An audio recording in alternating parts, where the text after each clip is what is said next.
శ్రీ గురుభ్యో నమః. నా పేరు రామ్జీ.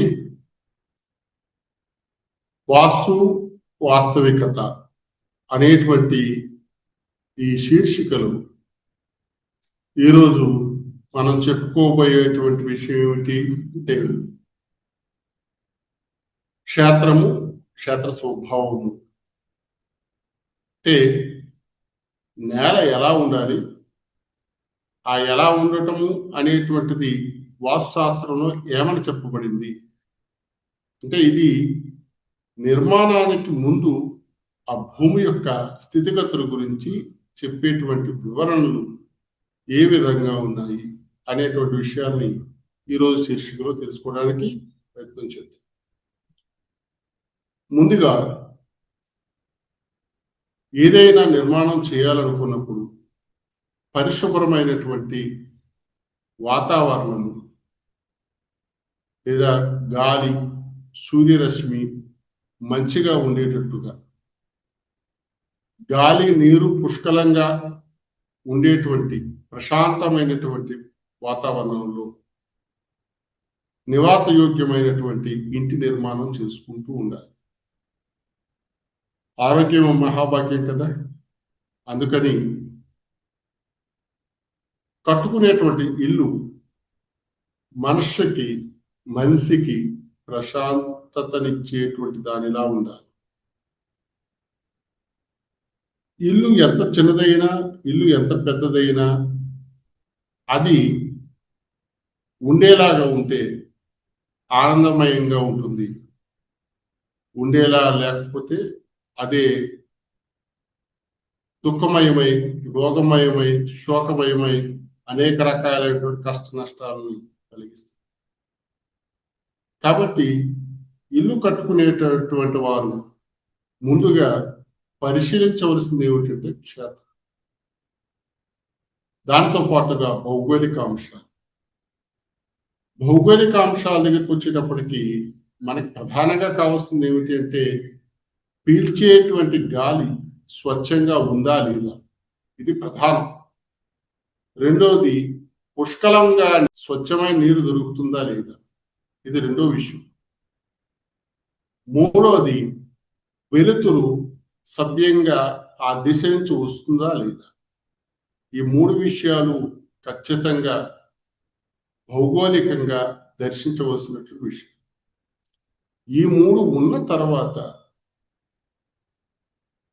ఎంచుకున్నటువంటి ప్రాంతము ఎలా ఉండాలి అంటే బురద నేల, పాడుబడిపోయినటువంటి నేల, శ్మశానానికి సంబంధించిన నేల, పురుగులు నివసించేటువంటిది లేదా మొక్కలు ఎప్పుడు రోగాలతో ఉండేటువంటి నేల, ఎంత నీరు వేసినా సరే నీరు పీల్చేసుకునేటువంటి నేల, రాతి నేలలు, ఇటువంటివి ఎటువంటి పరిస్థితుల్లోనూ గృహానికి ఉపయోగపడినటువంటి నేల.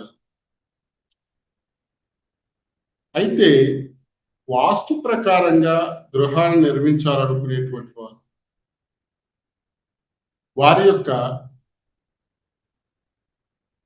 వర్ణాన్ని ఆచరించి అంటే వారు చేసేటువంటి వృత్తిని ఆధారంగా చేసుకుని ఇల్లు కట్టుకుంటే కనుక మంచి జరుగుతుంది వాస్తుశాస్త్రం. అంటే చాతుర్వర్ణమయా సృష్టం గుణకర్మ విభాగవహ అని భగవద్గీతలో చెప్పినటువంటి ఒక శ్లోకంలో ఉండేటువంటి మాట ఏమిటి. 4 రకాలైనటువంటి వర్ణాల వారు ఉన్నారు. ఆ వర్ణాల వారు అంటే బ్రాహ్మణులు, క్షత్రియులు, వైశ్యులు, శూద్రులు అనేటువంటి పేరు కలిగి ఉంటారు.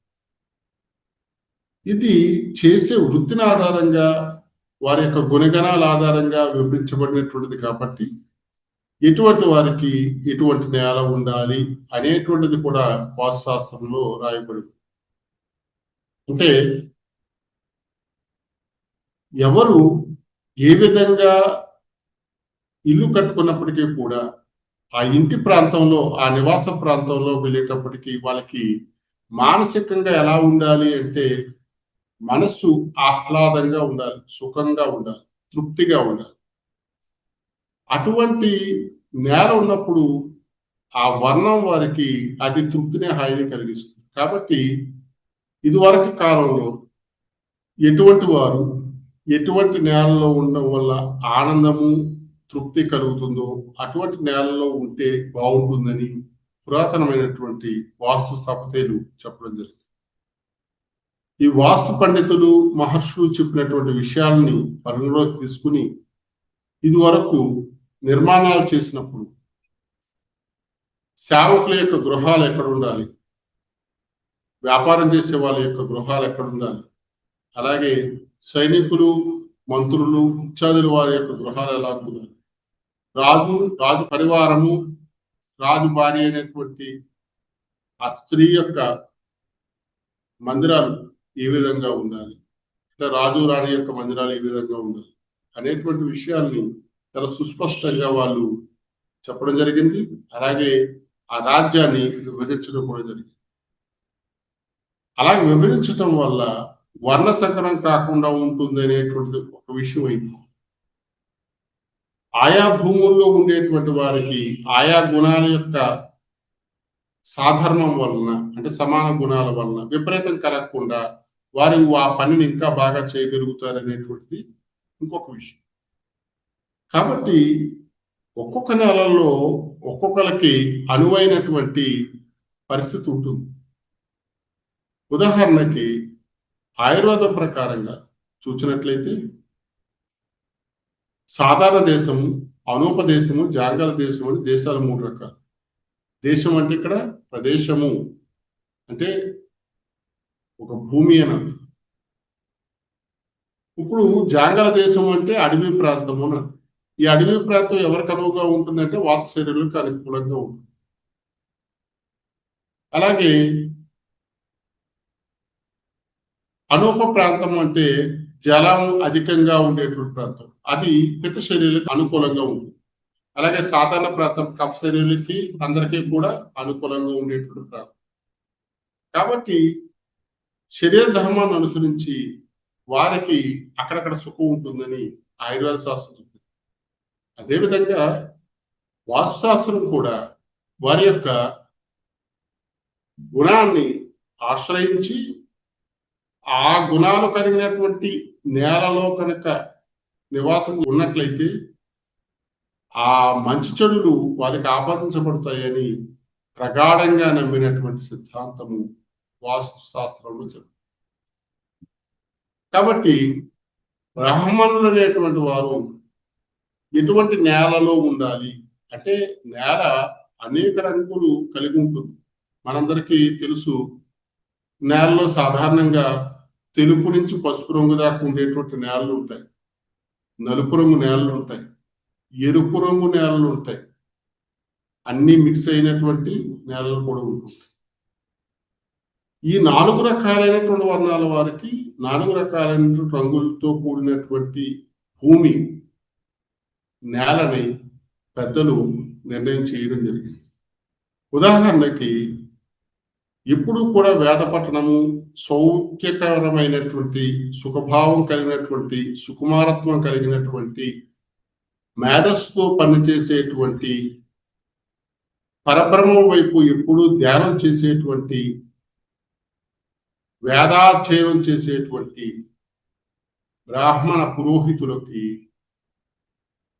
పసుపు వన్నె కలిగినటువంటి నేల, అది కూడా సుగంధ భరితమైనటువంటి నేల, ఎటువంటి రాయలు రప్పలు లేకుండా ఉండేటువంటి నేల అనుకూలంగా ఉంటుందని వాస్తునందు చెప్పబడింది.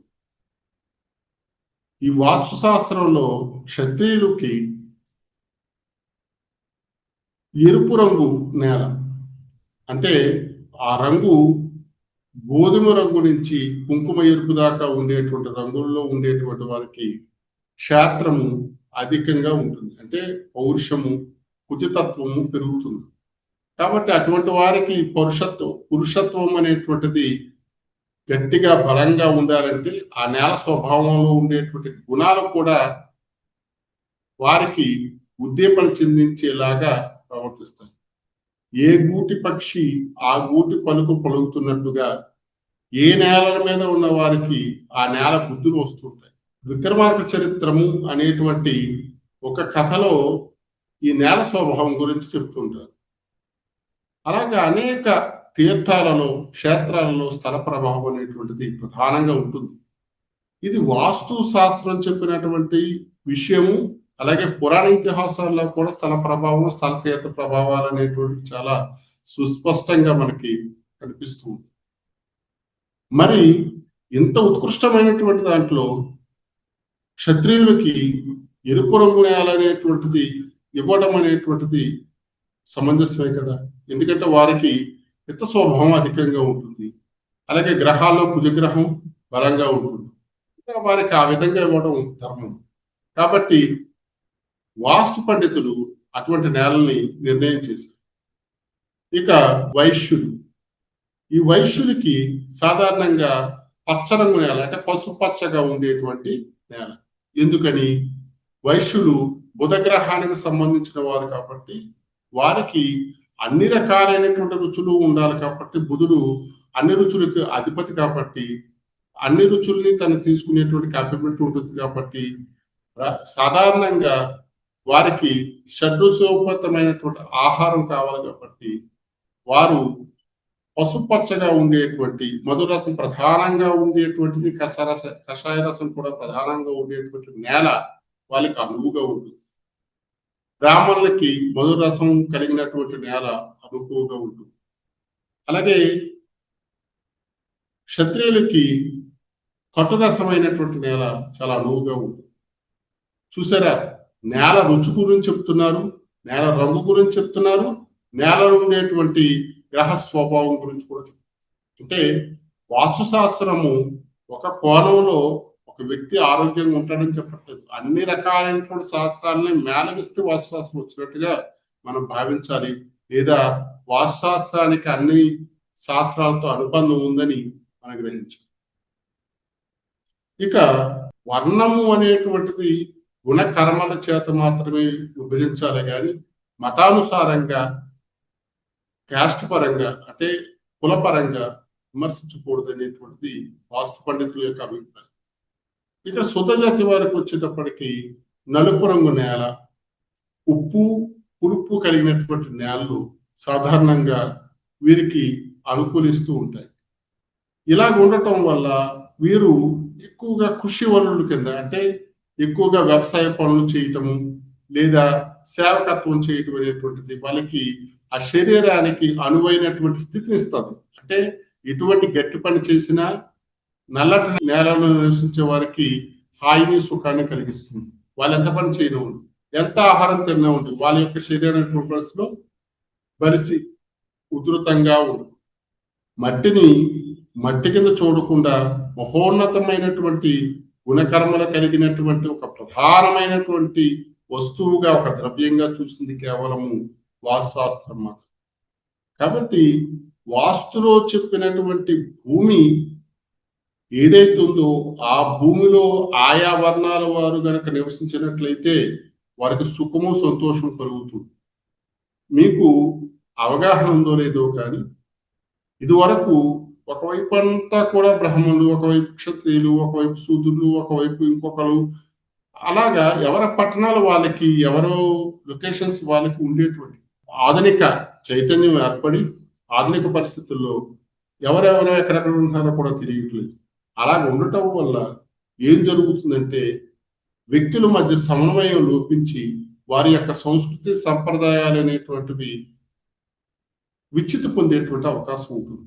కాబట్టి భారతీయ సంస్కృతి సంప్రదాయాల్లో వేదాంతంగా చెప్పబడినటువంటి ఉపనిషత్తుల్లోనూ వేద భాగాలలోనూ కూడా ఎవరు ఏ విధంగా బ్రతికితే సుఖంగా ఉంటారో అటువంటి విధి విధానాలని వాస్తు దగ్గర నుంచి కూడా అంటే నేల దగ్గర నుంచి కూడా చూపించినటువంటి ఘనత వాస్తుశాస్త్రంలో ఉంది.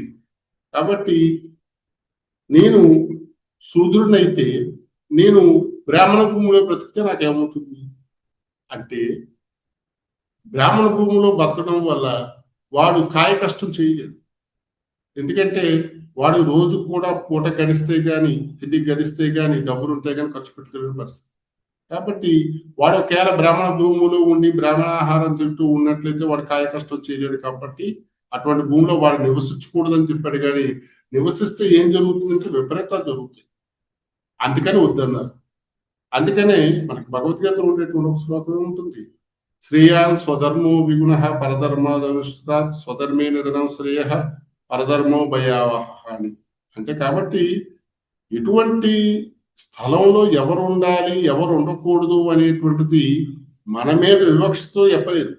మనం చేసేటువంటి గుణకర్మలతో కూడినటువంటి వ్యవహారంలో ప్రకృతిలో ఉండేటువంటి శక్తులు, విశ్వంలో ఉండేటువంటి శక్తుల వల్ల మనకి విపరీతాలు కలగకూడదని ఆ విధంగా వాళ్ళు చెప్పడం జరిగింది. అంతేగాని ఏ వర్ణం మీద ఆధిపత్యం కానీ, ఏ వర్ణం మీద ప్రేమ అభిలాషులు కానీ, ఏ వర్ణం మీద ద్వేషం కానీ ఉన్నట్టుగా నేనైతే అనుకోవట్లేదు. ఎందుకంటే శాస్త్రాన్ని శాస్త్ర దృష్టితోనే చూడాలి తప్ప వేరే దృష్టితో చూస్తే విపరీతాలే కనపడతాయి. కాబట్టి మహర్షులు వాస్తు పండితులు చెప్పినటువంటి నేలలలోనే గృహ నిర్మాణాలు ఆయా ధర్మాలని, వర్ణాలని, పరిస్థితుల్ని, భౌగోళిక పరిస్థితుల్ని, ప్రకృతి పరిస్థితుల్ని అధ్యయనం చేసుకుని వారికి స్తోమత తగ్గట్టుగా అటువంటి నిర్మాణాలు చేసుకున్నప్పుడు మాత్రమే ఆ జీవి లేదా మానవుడు సుఖంగా ఉంటాడు అని వాస్తుశాస్త్రం చెప్తుంది. కాబట్టి ఎవరికి ఏ నేల ఉండాలి అనేటువంటి విషయాల్ని చాతుర్వర్ణాలను బట్టి మనం ఈరోజు ఎపిసోడ్లో తెలుసుకున్నాం కదా. మరొక ఎపిసోడ్లో మరొక విషయం గురించి తెలుసుకుందాం. సెలవు. నమస్కారం.